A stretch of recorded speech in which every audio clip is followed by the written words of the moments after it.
हाय दोस्तों, मैं अनिल आप सभी का आपके अपने चैनल में स्वागत करता हूं। आइए हम सभी एक प्रश्न देखेंगे जो कि द्विघात समीकरण से है और गुणनखंड विधि से हल करना है। देखिए ध्यान से सभी लोग समझिएगा, ठीक है ना। बाकी आप सभी को मैं बता दूं कि ये एक फॉर्मूला है। आप सभी ध्यान से देख पाए तो ये एक फॉर्मूला है। कौन सा? a minus b the whole square पे है ये, है ना। पहले देखना चाहिए, ठीक है, फिर हल करना चाहिए। चलिए लिखते हैं हल, है ना। हल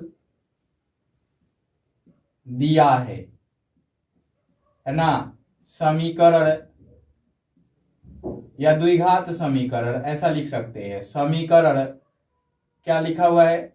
3x² माइनस 2√6x प्लस का 2 इजिकल टू 0, है ना। और देख रहे हैं कि ये गुणनखंड विधि से हल करना है, तो हल की विधि बराबर हल की विधि जो होगा वो होगा गुणनखंड होगा। कौन सी विधि है हल की? गुणनखंड गुणनखंड विधि है। और इसको ध्यान में रखते हुए हल करना है, और ये अपने आप में एक फॉर्मूला है। तो आइए देखते हैं। अब हम इस समीकरण को लिखते हैं, चूंकि 3x² minus 2√6x plus 2 is equal to 0। देखिए अभी हमने इसको पहले फॉर्मूला पे बना देते हैं, फिर इसको फैक्टराइज करके बना देंगे। दोनों बना देंगे, फॉर्मूला भी फैक्टराइजेशन में आएगा, ये भी आएगा। चलिए देख लेते हैं कैसे। यहाँ पे आपने देख लिया कि ये हो गया। अब इसको हम लिख सकते हैं √3x का होल स्क्वायर। क्यों? 3 लेने के लिए √3 इंटू √3 लिख सकते हैं। आप जानते हैं कि रूट अंडर ए इंटू रूट अंडर ए जो होता है ए होता है ना। तो ऐसा लिख सकते हैं। और एक्स स्क्वायर था तो एक्स को बाहर लिख करके एक्स लिख दिया हमने, और माइनस 2, और ये √3 क्या हो गया? एक्स हो गया, √3x हो गया।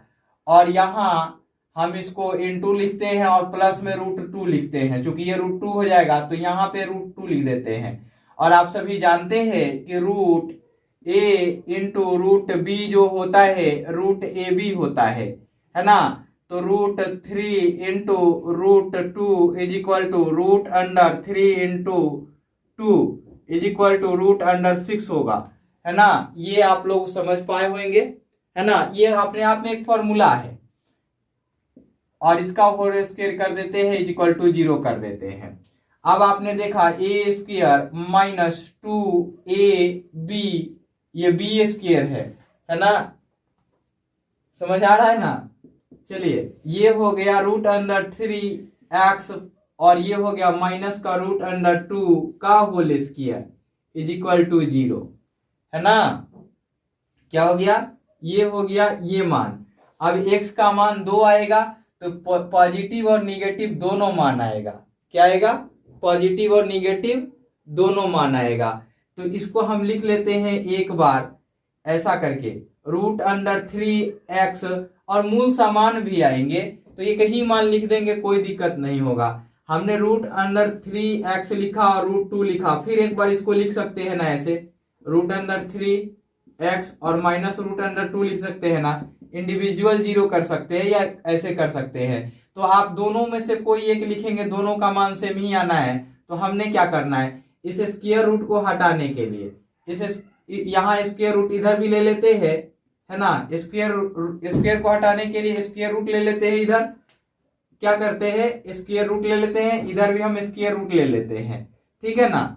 तो आपने देखा कि ये √3x हो जाएगा और माइनस का √2 हो जाएगा इजिकल टू 0 हो जाएगा। अब आपने देखा कि ये हो गया √3x इज इक्वल टू √2 हो जाएगा। ये इधर माइनस में इधर जाएगा तो प्लस में। अब देखिए ये √3 है, इधर भाग गुणा में इधर जाएगा तो भाग में। तो इसलिए x बराबर क्या होगा, √2 और अपॉन में √3। यही इसका आंसर होगा। एक स्टेप और सोचे, आगे सोचे तो क्या मिलेगा। x का x बराबर क्या मिल जाएगा आपको, √2/3 ये मान मिल जाएगा आपको। और इसको थोड़ा